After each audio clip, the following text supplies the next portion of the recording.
Okay, so let's start to solving these questions. Okay, तो देखो यहाँ पे क्वेश्चन ने क्या बोला है सबसे पहले, let A and B, okay, are the two 3x3 non-zero and real matrices. Okay, मतलब क्या बोला इसने कि A कोई ऐसा एक मैट्रिक्स होगा, ठीक है, A एक 3x3 का ऐसे हमारे पास मैट्रिक्स होगा और बेसिकली ए मैट्रिक्स जो है हमारा वो ज़ीरो नहीं है, इसने ऐसा बोला, ठीक है। ए मैट्रिक्स है वो हमारा ज़ीरो नहीं है, उसको हम सॉल्व करेंगे तो ज़ीरो नहीं आएगा, ठीक है। दूसरी चीज़ बी मैट्रिक्स है, वो भी 3x3 का ही है ऐसे करके, और ये भी हमारा ज़ीरो नहीं है, नॉन ज़ीरो बोला इसने, ठीक है। Okay, clear. Okay, such that A into B is a zero matrix. लेकिन इसने बताया कि ए जो है वो भी ज़ीरो नहीं है, बी जो है वो भी ज़ीरो नहीं है, ठीक है। लेकिन इसने ये बोल रहा है कि ए एंड बी जो है ना वो ज़ीरो है, ऐसा इसने बोला मुझे, ठीक है। तो उसके हिसाब से हमें बताना है कि कौन सा ऑप्शन हमारा सही हो रहा है। तो मैंने जैसे हमेशा मैं बोलता हूँ, ठीक है, कि सिर्फ क्वेश्चन पढ़ के डायरेक्ट दिमाग लगाने से कोई फ़ायदा नहीं है, ठीक है, कोई फ़ायदा नहीं है, वो बेवकूफ़ी है, ठीक है। इसका मतलब है कि अभी तक क्वेश्चंस कैसे सॉल्व करते वो नहीं पता है। क्वेश्चन पढ़ने के बाद ऑप्शन रीड करना वो सबसे बड़ी इंपॉर्टेंट चीज़ है, ठीक है। तो देखो, ऑप्शन का फॉर्मेट देखना है कि किस फॉर्मेट में ये हमसे बेसिकली फाइनल आंसर पाना चाहता है, ठीक है। तो देखो ये क्या कह रहा है, ये हमें कहीं ना कहीं system of linear equations this has unique solutions, infinite solutions, invertible matrix, मतलब हमें बेसिकली ये चीज़ दिखाना है कि A X equal to zero, basically हमारे पास ये चीज़ सॉल्व करेंगे तो यहाँ से कहीं ना कहीं हमारे पास ये पता होना चाहिए कि हमारे पास एक लीनियर सिस्टम इक्वेशन आएगा जो कि या तो यूनिक सॉल्यूशन होगा, या हमारा यहाँ पे लीनियर सिस्टम इक्वेशन आएगा जो कि हमारा इनफाइनाइट मिनी सॉल्यूशन होगा, ठीक है, या फिर हमारा इन्वर्टिबल मैट्रिक्स होगा और यहाँ पे भी ये इन्वर्टिबल मैट्रिक्स होगा, ठीक है। तो मतलब हमें ये चीज़ों के बारे में पता होना चाहिए, ठीक है, ये चीज़ क्या है, ये चीज़ क्या है, ये चीज़ क्या है। Okay, right. ओके, तो देखो अभी हम धीरे धीरे इस सब के बारे में देखेंगे, अभी के लिए हम इसको इरेज करते हैं और अब हम स्टार्ट करते हैं सॉल्विंग। तो कहाँ से करें स्टार्ट? ओके, तो देखो सबसे पहले जैसे इसने, मैं स्टार्ट कहाँ से कर सकता हूँ, इसने बोला ये चीज़ ज़ीरो है, तो ठीक है, इसके अलावा कुछ डाटा मेरे पास है भी नहीं, तो हम करते हैं स्टार्ट यहाँ से, ठीक है। चलो स्टार्ट करते हैं, वाइट यहाँ पे ले लेता हूँ मैं पेन, राइट, यस।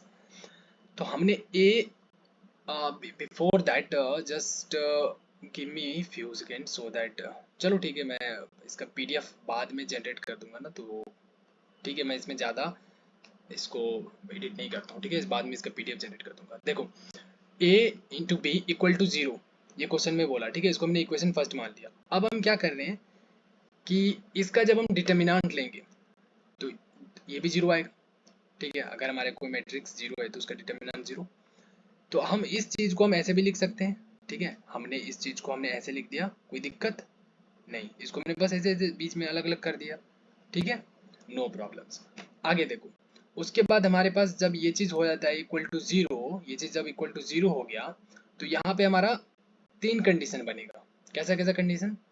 जैसे अगर मैं बोलता हूँ कि कोई हमारे पास x और y है और वो चीज़ हमारा ज़ीरो हो रहा है, इसका मतलब क्या हुआ, या तो हमारा x जीरो होगा तभी इसको मल्टीप्लाई करके जीरो बना रहा है, या अगर x जीरो नहीं होगा तो हमारा y जीरो होगा, हाँ, तभी तो जीरो बन रहा है, ठीक है।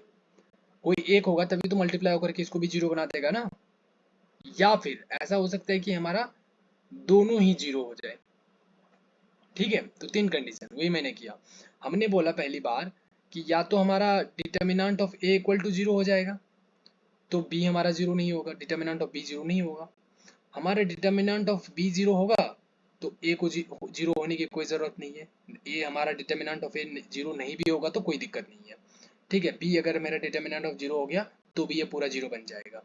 हाँ, फिर हमने देखा तीसरा कि हमारे पास अगर दोनों ही जीरो हो गया तो भी कोई दिक्कत नहीं है, दोनों भी जीरो हो जाएगा तो भी कोई दिक्कत नहीं है, राइट, ऐसा भी हो सकता है। ओके, तो देखो अभी तक यहाँ पे तक क्लियर है, राइट। तो इसको मैं इरेज करता जा रहा हूँ साथ साथ ताकि, ओके, यस। तो देखो इसका मुझे पीडीएफ जनरेट करना है, ठीक है, मुझे मैंने पहले किया नहीं, okay, that's my mistakes, that's why अभी मुझे ऐसा करना पड़ा। ओके देखो, अभी क्या करना है, इफ डिटर्मिनेंट, अब देखो, अब अगर मैं कंडीशन लेता हूँ, ठीक है, मैंने यहाँ से स्टार्ट करा, यहाँ से भी कर सकते कोई दिक्कत नहीं, मैंने ऐसे कर दिया यहाँ से। देखो मैंने बोला कि ठीक है, अगर मेरा डिटर्मिनेंट ऑफ ए वो जीरो नहीं है, मान के चलो, हाँ नहीं है, इसका मतलब क्या हो रहा है पता है, अगर हमारा कोई भी डिटर्मिनेंट जीरो नहीं होता है, इसका मतलब है कि वो जो बेसिकली मैट्रिक्स है वो हमारा इन्वर्टिबल मैट्रिक्स है। अब इन्वर्टिबल मैट्रिक्स के बारे में इस वीडियोस में, ठीक है, और भी ज़्यादा डिटेल्स में दी गई है चीज़ें, ठीक है, बहुत, और कुछ कुछ नया नया चीज़ इसमें सीखने को मिलेगा इस वीडियो में, ठीक है। तो पहले ये सॉल्यूशन अच्छे से समझ लो एक बार, उसके बाद इस वीडियो पे जाना, और इस वीडियो में जो भी चीज़ बताए उस चीज़ को नोट कर लेना, ठीक है, क्योंकि ये टॉपिक बहुत इंपॉर्टेंट है, और इसमें बहुत, मैंने इस वीडियो को देखा तो बहुत अच्छा चीज़ इसमें सीखने को मिलेगा, ठीक है, यस। उसके बाद देखो, इन्वर्टिबल मैट्रिक्स क्या होता है मैं बता देता हूँ इधर। तो कोई एक मैट्रिक्स है, ठीक है, अगर उसका डिटर्मिनेंट, ऐसे मैंने किया, अगर वो मेरा जीरो आ गया तो वो हमारा इन्वर्टिबल मैट्रिक्स नहीं है। ये जो मेरा ये मैट्रिक्स था, अब उसका मैंने डिटर्मिनेंट किया, डिटर्मिनेंट क्या, वो जीरो आ गया, तो मैं बोलूंगा वो हमारा इन्वर्टिबल मैट्रिक्स नहीं है। लेकिन अगर डिटर्मिनेंट ऑफ ए हमारा जीरो नहीं आया, तो मैं बोलूंगा जो ए था ना मेरा मैट्रिक्स, वो इन्वर्टिबल मैट्रिक्स है। समझ आया? वही चीज यहाँ पे हो रही है, डिटर्मिनेंट ऑफ ए जो है वो जीरो नहीं है, मैंने इस कंडीशन को लेके चला, ठीक है। तो मैं बोल सकता हूँ कि जब जीरो नहीं है तो वो जो ए मैट्रिक्स है ना, वो क्या है, इन्वर्टिबल मैट्रिक्स है, इन्वर्टिबल मैट्रिक्स। अब देखो, अब अगर हम कहते हैं कि कोई भी मैट्रिक्स हमारा इन्वर्टिबल है, अगर हमने बोला कि ए जो है ना वो हमारा इन्वर्टिबल मैट्रिक्स है, इसका मतलब है कि ए को मैं ए इनवर्स में भी कन्वर्ट कर सकता, मतलब ए इनवर्स भी कर सकता हूँ, ठीक है, उसका वो भी हमारा वैल्यू कुछ ना कुछ आएगा, ठीक है, ए इनवर्स। अब ये चीज हो रहा है, ठीक है। और यहाँ पे देखो, अगर हमारा कोई भी एक मैट्रिक्स, बेसिकली, चलो इसको जानने की जरूरत नहीं है, बस यहाँ तक जान लो, ठीक है, ये इनफ है। और ज़्यादा अगर जानना है तो इस वीडियो में क्लिक कर लेना, पता चल जाएगा, ठीक है। देखो हम सिंपल कह सकते हैं, कोई भी अगर ए मैट्रिक्स हमारा इन्वर्टिबल है तो उसको ए इनवर्स के फॉर्म में ऐसे लिख सकते हैं, कोई दिक्कत नहीं है, ठीक है, यस लिख सकते हैं। तो इसलिए हमने क्या किया, हाँ हमने क्या किया कि जो हमारे पास इक्वेशन फर्स्ट था, ये वाला, इसमें हमने क्या किया, इसमें हमने मल्टीप्लाई करा इस ए इनवर्स को, ठीक है। तो देखो ये हमारा ए भी पहले से था, ए इनवर्स हमने मल्टीप्लाई किया, ये हमारा ये बन गया, ठीक है। और इसको मैंने पिछले वीडियोस के सॉल्यूशन में बताया था कि इसको हम इधर भी कर सकते हैं, तो कोई दिक्कत नहीं, ये एक साथ ले लिया। अब ये चीज याद रखो कि A into A inverse that is identity matrix होता है, ठीक है। तो हमने आइडेंटिटी यहाँ पे लिख दिया, और आइडेंटिटी मैट्रिक्स को किसी के साथ मल्टीप्लाई करो तो वो हमारा यही बन जाता है, ठीक है, कोई फर्क नहीं पड़ता इससे, तो हमारा बी बन गया। अब ये कह रहा है कि बी जो मैट्रिक्स है ना वो जीरो है। जब हमने इस कंडीशन पे चला, मैंने बोला कि ठीक है, डिटर्मिनेंट ऑफ ए जो है वो जीरो नहीं है, तो उस कंडीशन से चलते चलते चलते चलते मैं जब यहाँ पर पहुंचा लास्ट में, तो लास्ट में मुझे पता चला कि जो बी मैट्रिक्स है वो जीरो है, ठीक है। अभी मुझे क्या पता चला, बी मैट्रिक्स जीरो है, लेकिन क्वेश्चन में क्या बोला है, क्वेश्चन में बोला है कि हाँ, आपका जो बी मैट्रिक्स है, ठीक है, जो बी मैट्रिक्स है, बी मैट्रिक्स है वो भी जीरो नहीं होना चाहिए, मतलब नहीं है, होना क्या चाहिए, नहीं है, इसने बोला ए जो है वो भी जीरो नहीं है, इसने साफ बोल दिया कि देखो इसमें ए और बी जो जीरो मैट्रिक्स नहीं है, पहले बोल देता हूँ। अब मैंने किया ऐसे ऐसे काम, और यहाँ से मुझे पता चल रहा है कि बी तो जीरो है, तो मैं तो गलत कह दूंगा इसको। क्यों कह दूंगा गलत, क्योंकि देखो इसने मुझे कोई मैट्रिक्स दिया नहीं है, इसने जो बोला है बस उसको मानना पड़ेगा मुझे। अगर ये कोई मैट्रिक्स मुझे देता तो मैं चेक कर लेता सॉल्व करके, ऐसे अगर कोई मैट्रिक्स हमें मान के चलिए बी दे देता है ऐसे, तो मैं चेक कर लेता, लेकिन इसने नहीं दिया है ना, तो हमें जो बोला है वही मानना होगा। बी इसने बोल दिया कि नहीं जीरो है तो नहीं है, और ये बोल रहा है जीरो है, तो क्या हो गया, मतलब ये चीज़ गलत है, ये गलत है, मतलब क्या, ये जो हमने ऊपर सॉल्व किया ये भी गलत है, ये गलत है, इसका मतलब क्या, ये इनवर्स जो है, मतलब ए जो है मेरा क्या है, अभी क्या पता चल रहा था कि इन्वर्टिबल है, लेकिन इससे पता चल गया कि ये इन्वर्टिबल नहीं है। समझ आया? इन्वर्टिबल नहीं है, इसका मतलब क्या पता चल गया, अगर हमारा ए जो है वो इन्वर्टिबल नहीं है, इसका मतलब हो गया कि हमारा डिटर्मिनेंट ऑफ ए जो होगा ना वो कहीं ना कहीं जीरो होगा, तभी तो मेरा ए जो है वो इन्वर्टिबल नहीं हो रहा है, ठीक है। मैंने बताया ना कि determinant of that matrix equal to अगर जीरो हो गया तो वो मैट्रिक्स हमारा इन्वर्टिबल नहीं होता है। तो देखो अगर हमारा ये इन्वर्टिबल नहीं है, इसका मतलब उसका डिटर्मिनेंट हमारा जीरो होता होगा, तभी तो वो नहीं है ना, यस। तो इससे मुझे पता चल गया कि डिटर्मिनेंट ऑफ ए जो है वो इक्वल टू 0 होता है। 0 वो सही है, ठीक है।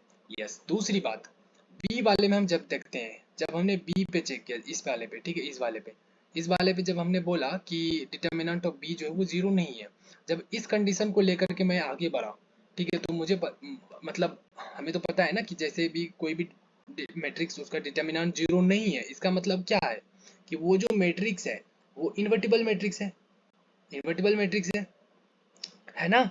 यस, वो इन्वर्टिबल मैट्रिक्स है। तो इन्वर्टिबल मैट्रिक्स है मतलब उसको बी इनवर्स के फॉर्म में लिख सकते हैं, हाँ लिख सकते हैं। अगर उसको इस फॉर्म में लिख सकते हैं तो उसको हमने मल्टीप्लाई कर दिया इक्वेशन फर्स्ट के साथ, ठीक है। यस, मल्टीप्लाई करने के बाद देखो ये हमारा ये बन गया, ये चीज क्या बन जाएगा, हमारा आइडेंटिटी मैट्रिक्स बन जाएगा। ओके, बना दिया। आइडेंटिटी को किसी के साथ भी मल्टीप्लाई करो कोई फर्क नहीं पड़ रहा, ये हमारा बन गया। अब देखो क्वेश्चन में क्या बोला था, क्वेश्चन में बोला था देखो भैया ए बी जो है ना वो भी 0 नहीं है, और यहाँ पे जब मैं आगे सॉल्व करते करते करते करते यहाँ तक पहुंचा तो मुझे क्या पता चला, ये बोल रहा है कि ये जो है 0 है। तो मैं किसका बात मानूं, मैं इस वाले का बात मानूं या क्वेश्चन का, मुझे क्वेश्चन का बात मानना होगा, ठीक है। तो मुझे कहना होगा कि देखो ये जो बता रहे हो ना आपकी a इक्वल टू 0 हो जाएगी, ये गलत है, ये गलत है। क्यों गलत है, क्योंकि आपने, अगर ये गलत है तो ऊपर वाला चीज वो भी गलत होगा। ऊपर वाला चीज क्या गलत है, इसने बोला कि b जो है वो इन्वर्टिबल मैट्रिक्स है, मतलब b हमारा इन्वर्टिबल नहीं है, तभी तो ये 0 आ रहा है ना। यस, तो अगर b इन्वर्टिबल नहीं है इसका मतलब क्या हो गया, फिर से पीछे जाओ, अगर b इन्वर्टिबल नहीं है इसका मतलब डिटर्मिनेंट ऑफ b जो है वो 0 आ जाएगा, कोई दिक्कत नहीं है। समझ रहे हो, कोई भी मैट्रिक्स इन्वर्टिबल अगर होता है तो उसका डिटर्मिनेंट 0 नहीं आता है, ठीक है। लेकिन इसका डिटर्मिनेंट 0 आ रहा है, इसका मतलब है कि वो इन्वर्टिबल मैट्रिक्स नहीं है, ठीक है। B is not invertible matrix, ठीक है, इसलिए ये चीज आ जाएगा। तो हमें यहाँ से दो चीज पता चल गया कि देखो हमारा A determinant of A equal to 0 ये सही है, और determinant of B equal to 0 ये सही है, ठीक है। मतलब A determinant of A into जो डिटर्मिनेंट ऑफ बी हमें दिया था ना, ठीक है, वो इक्वल टू 0 बोला था, तो हमें तीसरे वाले कंडीशन पे जाना पड़ गया। ये वाला कंडीशन सही हो गया हमारा, ये वाला, ये भी गलत, मतलब ऐसे कह दो कि हमारा ये भी सही है, ठीक है, मतलब नहीं ये भी गलत है ना, हाँ ये भी गलत है और ये भी गलत है, क्योंकि देखो डिटर्मिनेंट ऑफ ए तो सही है, लेकिन डिटर्मिनेंट ऑफ बी भी तो 0 है ना। हमने सेकंड जब आगे सॉल्व किया तो इससे पता चला डिटर्मिनेंट ऑफ बी 0, ठीक है। तो इसको हम नहीं मानेंगे, जब हम बी को 0 मान लेते, ठीक है, लेकिन फिर ए भी तो हमारा 0 है ना, लेकिन ये कह रहा है कि 0 नहीं है, तो ये भी गलत। तीसरा कंडीशन हमने क्या बोला था कि दोनों ही 0 हो जाएगा, तो 0 मल्टीप्लीकेशन 0 दैट इज 0, तो ये वाला हमारे पास सही है, ठीक है। यस, तो देखो जब हमने ये चीज बोला, अब हम क्या करेंगे, यूजिंग ऑप्शन नाउ, अब हम ऑप्शन यूज करेंगे। ऑप्शन में देखो कि हमारे पास क्या बोला है, ऑप्शन में बोला कि A X equal to 0, A X equal to 0, यही हो रहा है, तो हम ए और बी ऑप्शन पहले चेक करते हैं। तो ए एक्स इक्वल टू 0 जो होता है ये बेसिकली एक होमोजीनियस लीनियर इक्वेशन है, ठीक है, हमें ज़्यादा दिमाग नहीं लगाना है। ऑप्शन में हमें ए एक्स इक्वल टू 0 दिया है, इसलिए मैं यहाँ पे चेक कर रहा हूँ। अब ये मत सोचो कि मैं ए एक्स इक्वल टू 0 ही क्यों चेक कर रहा हूँ, ऑप्शन में दिया है इसलिए चेक कर रहा हूँ, ठीक है, ज़्यादा दिमाग लगाने की ज़रूरत ही नहीं है। तो हमें पता होना चाहिए ए एक्स इक्वल टू 0 है, मतलब ए को एक मैट्रिक्स है, एक्स भी हमारा एक मैट्रिक्स है और ये हमारा 0 मैट्रिक्स है, ठीक है, तो हमारा होमोजीनियस लीनियर इक्वेशन है, ठीक है। ज़्यादा डिटेल लेना है तो इस वीडियो पे क्लिक करना, जरूर करना ये पूरा देखने के बाद, ठीक है, वीडियो सॉल्यूशन ये पहले देख लो हमारा, उसके बाद यहाँ पे पीडीएफ फाइल में जा करके यहाँ पे इस चीज़ को पूरा देखना, ठीक है। या तो देखो अब जब भी हमारा होमोजीनियस लीनियर इक्वेशन बनता है तो उसके दो सॉल्यूशन, ठीक है। देखो या तो हमारा यहाँ पे अगर ये चीज ए एक्स इक्वल टू 0 हो रहा है, इसका मतलब क्या होगा, डिटर्मिनेंट ऑफ ए, उसमें दो कंडीशन है। अगर यहाँ पे जो ए है उसका अगर मैं डिटर्मिनेंट करूंगा, अगर वो हमारा 0 हो गया, ये मैं कंडीशन बता रहा हूँ, इसमें ज़्यादा दिमाग नहीं लगाना है, ये जो बता रहा हूँ बस उसको समझ लो, याद कर लो, ठीक है, ये रूल्स है, तो रूल्स को बस समझ लो, याद कर लो। अब मैं डिटर्मिनेंट ऑफ ए ही क्यों कर रहा हूँ, एक्स क्यों नहीं कर रहा, उतना दिमाग नहीं लगाना है, ठीक है। देखो determinant of A equal to 0, अगर ये चीज़ हमारा 0 हो गया तो मैं बोलूँगा कि इनफाइनाइट सॉल्यूशन है। इनफाइनाइट सॉल्यूशन को हम नॉन ट्राइवियल सॉल्यूशन भी बोलते हैं, ठीक है। यस, और दूसरा कंडीशन, अगर हमारा डिटर्मिनेंट ऑफ ए अगर मैं करूँगा, ये जो ए है यहाँ पे मेरा, अगर उसका मैं डिटर्मिनेंट करूँगा और वो मेरा 0 नहीं आया, तो मैं बोलूँगा कि ये जो हमारा होमोजीनियस लीनियर इक्वेशन है ना, इसका यूनिक सॉल्यूशन है। यूनिक सॉल्यूशन को हम जीरो सॉल्यूशन भी बोलते हैं या फिर ट्राइवियल सॉल्यूशन भी बोलते हैं। ठीक है, हमारा हो गया सॉल्व। अब हम देखेंगे, हमें ये तो गलत है क्योंकि हमने पता करा था कि determinant of A equal to zero होता है, तो हम इसको सही करेंगे। इसको सही करने के मतलब हमारा कौन सा आंसर हो गया, इनफाइनाइट सॉल्यूशन या नॉन ट्राइवियल सॉल्यूशंस। तो इनफाइनाइट सॉल्यूशन देखो, तो हमारे पास यहाँ से क्या पता चल गया कि system of linear equations ax equal to zero has a unique solution. ये तो नहीं होगा। Infinite solution, yes this is correct. अब ये ऑप्शन करेक्ट हो गया, ठीक है, ये गलत हो गया। अब देखो, अभी पता है मुझे कि ये सिंगल ऑप्शन, एक ही ऑप्शन इसमें करेक्ट होता है, चूज कर लेंगे इसको और बाकी आगे हम एग्जाम में चेक नहीं करेंगे अगर ये मल्टीपल नहीं होगा तो। ठीक है, सिंगल चॉइस क्वेश्चन होते हैं तो हम बी वाले को बस मिल गया तो आगे क्वेश्चन सॉल्व करना स्टार्ट कर देंगे, इसको आगे चेक नहीं करेंगे। लेकिन अभी सीखने के टाइम पे हम सारे देखेंगे। अब बोल रहे बी इज इन्वर्टिबल मैट्रिक्स। मैंने क्या बोला था, बी अगर ये बोल रहा है इन्वर्टिबल मैट्रिक्स है, अगर देखो एक ही दिमाग रखना, अगर बी हमारा इन्वर्टिबल मैट्रिक्स है तो उसका जो डिटर्मिनेंट होगा ना वो जीरो नहीं होना चाहिए। ठीक है, वो जीरो नहीं होना चाहिए, याद रख लो, इसको लिख लो अच्छे से। हाँ, अगर कोई भी मैट्रिक्स इन्वर्टिबल है तो उसका डिटर्मिनेंट जीरो नहीं होना चाहिए। अगर कोई भी मैट्रिक्स इन्वर्टिबल है तो उसका डिटर्मिनेंट जीरो नहीं होना चाहिए। Should not be equal to, ये मैं नॉट इक्वल टू कह रहा हूँ, ये इक्वल टू जीरो नहीं होना चाहिए। मैं तीसरी बार बोल रहा हूँ, अगर डिटर्मिनेंट, अगर कोई भी मैट्रिक्स इन्वर्टिबल मैट्रिक्स है तो उसका डिटर्मिनेंट जीरो नहीं होना चाहिए। तो ये बोल रहा है कि बी जो है ना वो इन्वर्टिबल मैट्रिक्स है, ठीक है, तो ये भी सही है कि ये जीरो नहीं होना चाहिए। लेकिन हमें हमें क्या पता चला, हमें पता चला कि डिटर्मिनेंट ऑफ बी तो जीरो होता है। हमें यहाँ पे पता चला ना, यहाँ से भी पता चला, देखो हमें ये भी यहाँ से भी पता चल गया कि जीरो हो रहा है हमारा। राइट, ये करेक्ट है। यहाँ पे लेके चला था, पता चला कि ये गलत है, तो हमने पता चला कि B determinant of B equal to zero, ये सही है। अगर ये सही है तो हमारा क्या, क्या ये गलत है ना, कि बी जो है हमारा इन्वर्टिबल नहीं है। अगर कोई मैट्रिक्स है उसका अगर डिटर्मिनेंट, ठीक है, अगर वो जीरो आ गया तो वो क्या होगा, non invertible matrix, non invertible matrix. Okay, देख लो, ठीक है।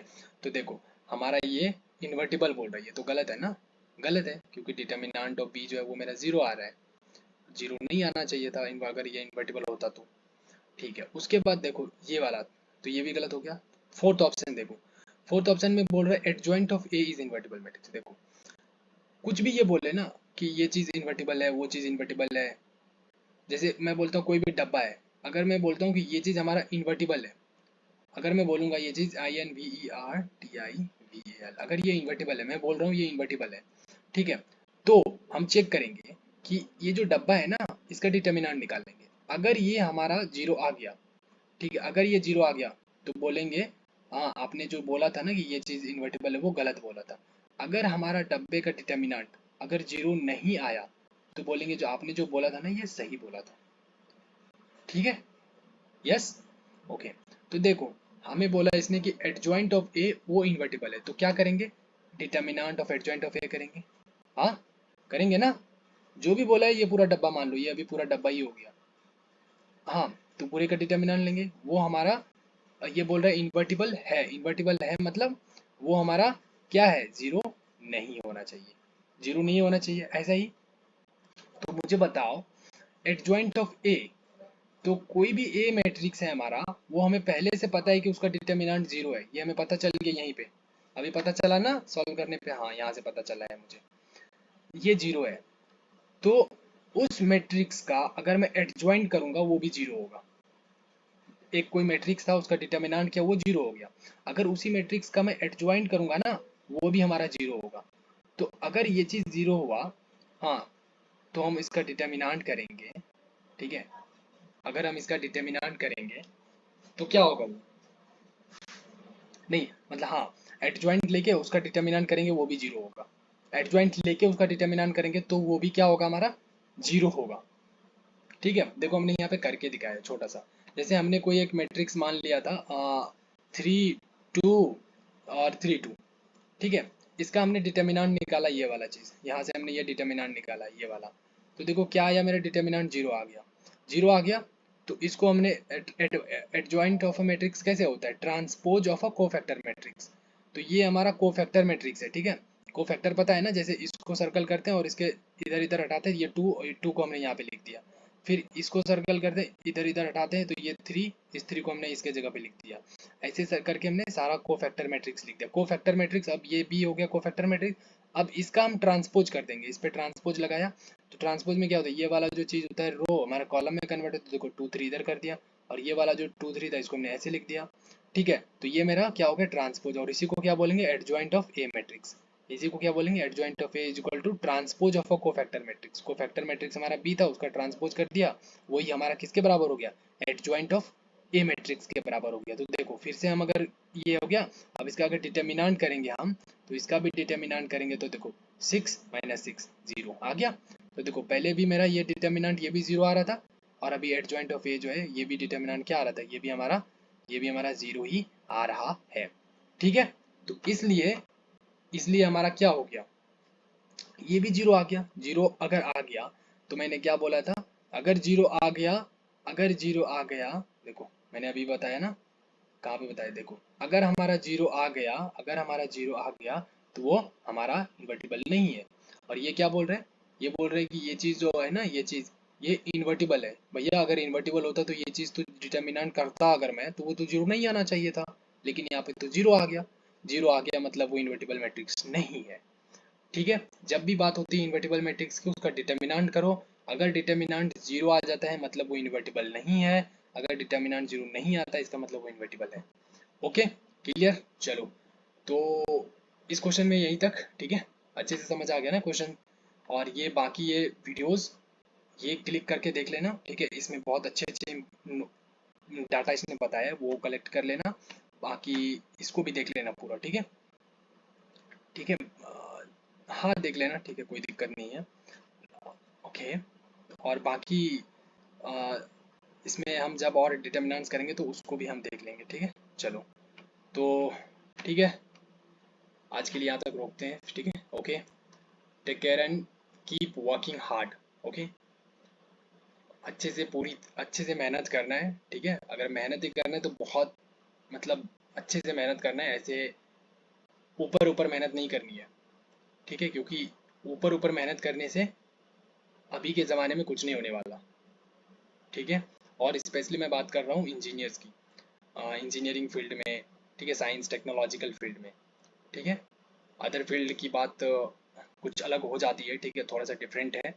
ठीक है, हालांकि उसमें भी बहुत कॉम्पिटिशन्स हो गए हैं। ठीक है, बट यहाँ पे क्या हो रहा है, हमें हमारे पास कॉम्पिटिशन्स के बारे में नहीं सोचना है, बट हमें जो भी चीज़ आता है वो अच्छे से आना चाहिए। ठीक है, ऐसे नहीं कि बीच में फंस गया, आधा अधूरा नॉलेज नहीं रखना कभी भी। ओके, चलो।